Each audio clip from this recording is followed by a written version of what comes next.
Welcome back, everyone. This is Griot of the Diaspora, and I am your host, Nakaira G. This is a special episode because we are going to focus on one topic today, and that is the protests happening in Ghana. You may have seen it on social media, and you may have not, but this video is definitely for everyone that is either in Ghana, coming to Ghana this December, have been to Ghana, whatever. And we're going to talk about it today. So let's get into it. Okay, so on September 21st, there was a protest, and apparently it was already planned, and it was a 3-day protest. On the morning of September 21st, a lot of us received a police press statement. I know I received one in my message box talking about the blockages and the street closures that were going to be happening from the 21st to the 24th, which obviously coincided with the planned protest. So luckily, people knew what was going on, but a lot of people don't. And a lot of those people that don't know what's going on are the diaspora, the Black Americans, the diasporans in America and the UK and things like that. And a lot of the people that live here, even if you just don't live in Accra, it is not like everyone knows what's going on. So in this video, we are going to talk about a few of the things that have been happening, from police detaining protesters, and more importantly, I want to talk about the actual issue, the actual Galamsey issue, because that is what the protests are about. So firstly, I do want to talk about the protest message. From my understanding, the protests are not connected to any political party in Ghana or outside of Ghana. This protest is held by citizens, Ghanaians who want a better Ghana. And a lot of the propaganda that has been happening in Ghana has alluded to the fact that these protests are put on by the NDC or the MPP, which are two of the political parties that are represented throughout Ghana. And as I mentioned in my other videos, this is an election year. So there are a lot of things that are happening, just like in the US, where there are publicity stunts happening, but the protest is not a publicity stunt. Glenn, so you spoke about not being able to sleep comfortably. You were kneeling down. On Tuesday, I went to the place. I had to stand from 11 a.m. to yesterday morning. That's what people are Okay. Wait, But I am back. go back. Back where? Please don't push me. I am back. But I am back. Hey. Please don't push me. Don't touch me again next time. Don't push me. Don't touch me. You asked me to go back. I went back. Don't touch me. Please. Next time, don't touch me. So you can see in the photos that the water is brown. There's people working. And if you have not watched my previous video where I talk about Galamsey in Ghana, I'm going to talk about it really briefly again. Galamsey means the illegal mining. In this particular topic with Ghana, it's the illegal mining of gold and the illegal mining of natural resources that are polluting the water bodies. And so this is a very big issue because information has also come out that 60% of Ghana's water bodies have been affected by pollution and Galamsey, which means that 60% of the water bodies in the country look like this. And that is a problem.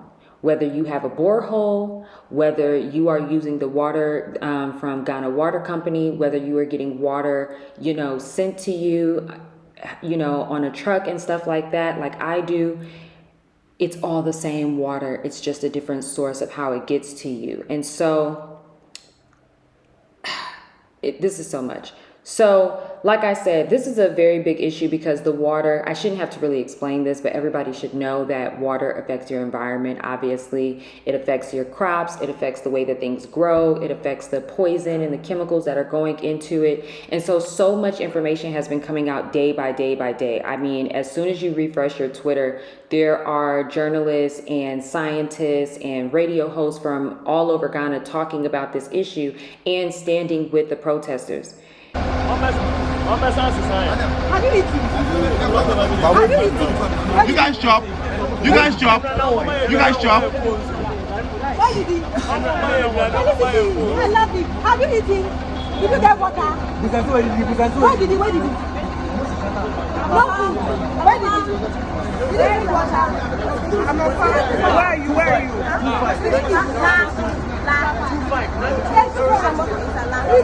you? So keep in mind that the Galamsey is the biggest issue here. It is not about these political parties or any type of propaganda that you may have seen in the media, wherever you are getting your media from, even if you are getting your media within Ghanaian media outlets.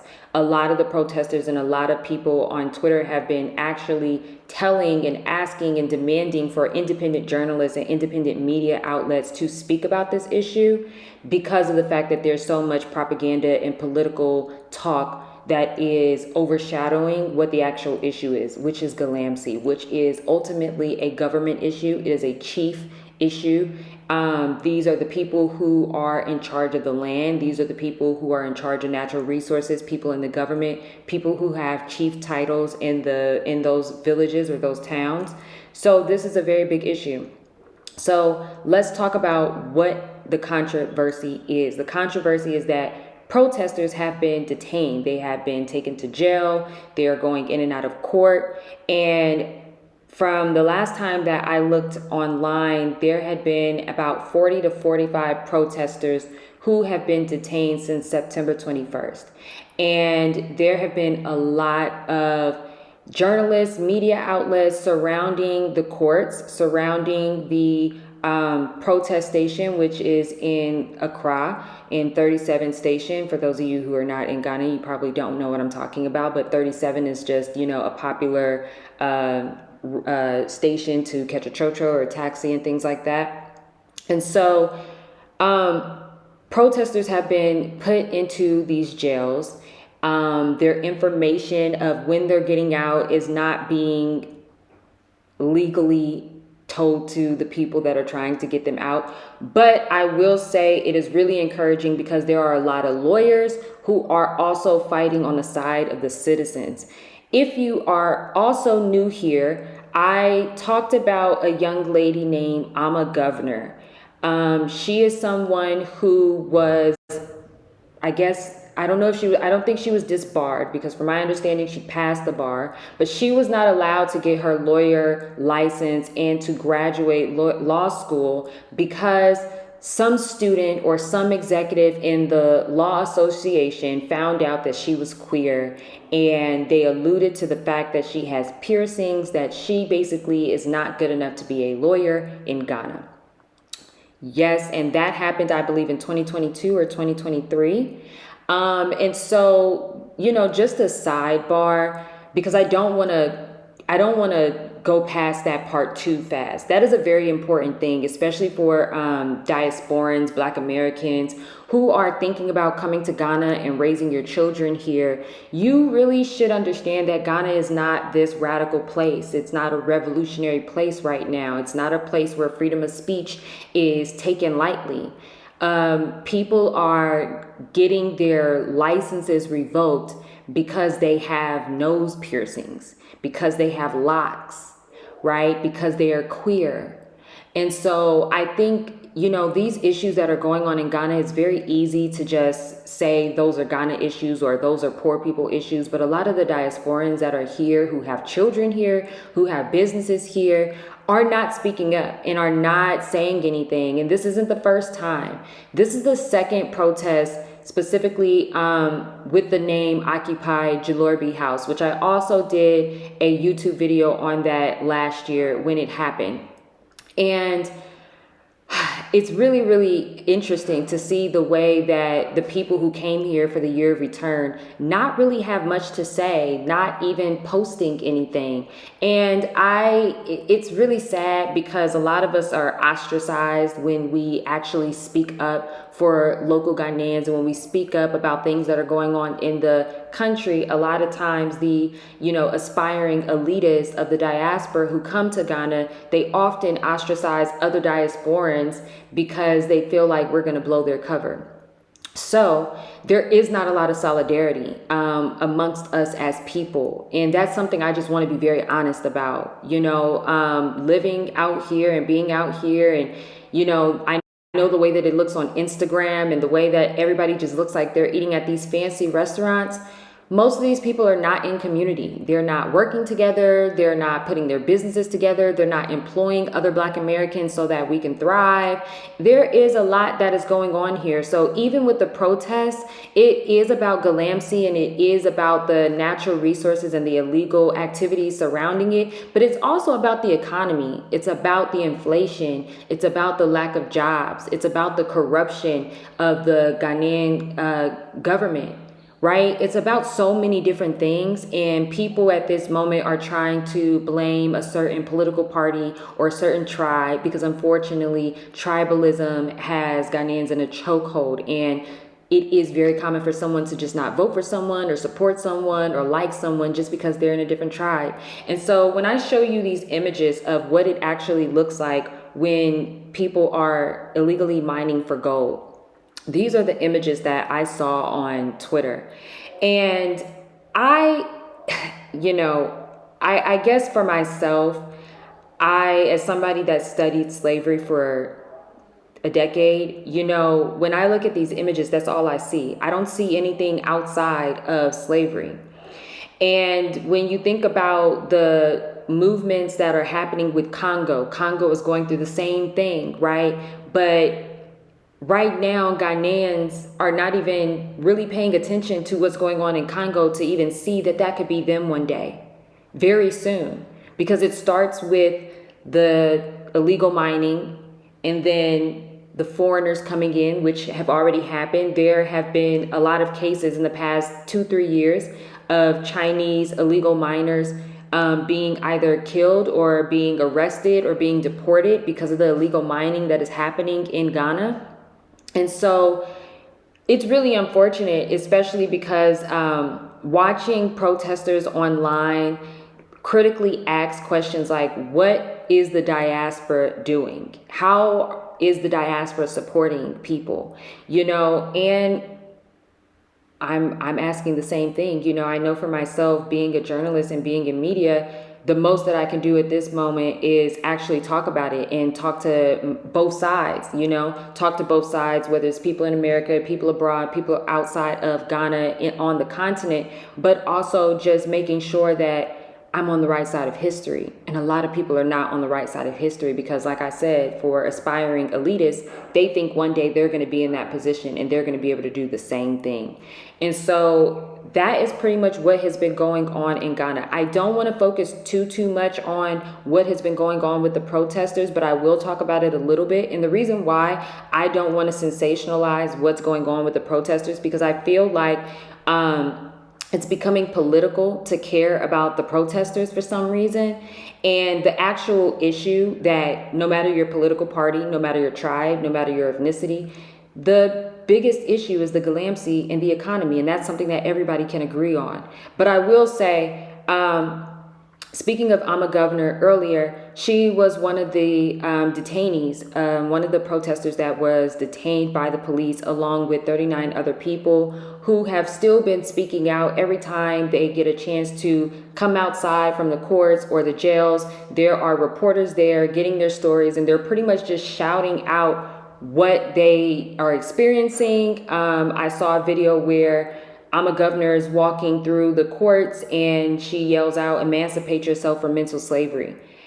And it's so chilling, honestly, because so many people really do look at Ghana as a destination, you know, as a tourism destination, and that's how the president has been marketing it.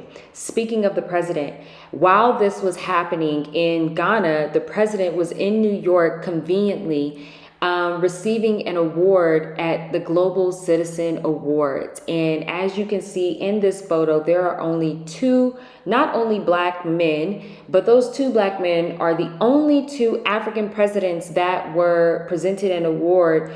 And lo and behold, look who is also in that photo. Elon Musk. This is a photo. This photo, I think, just represents like literally, like it represents the exact state of Ghana, of Africa, honestly. Look at who our African presidents rub shoulders with. The last protest that happened last year in September, the first Occupy Jalorby House, I believe the president was also in New York at the same time, receiving another award. I remember because I was in New York.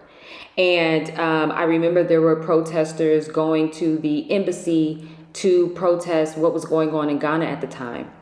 And so you can see in some of these videos that people are angry and people are tired and people are fighting. And it's really hard to watch, you know, honestly, because they're being detained because they're fighting for the betterment of their country. And like I said, this water issue is not just a poor people's issue.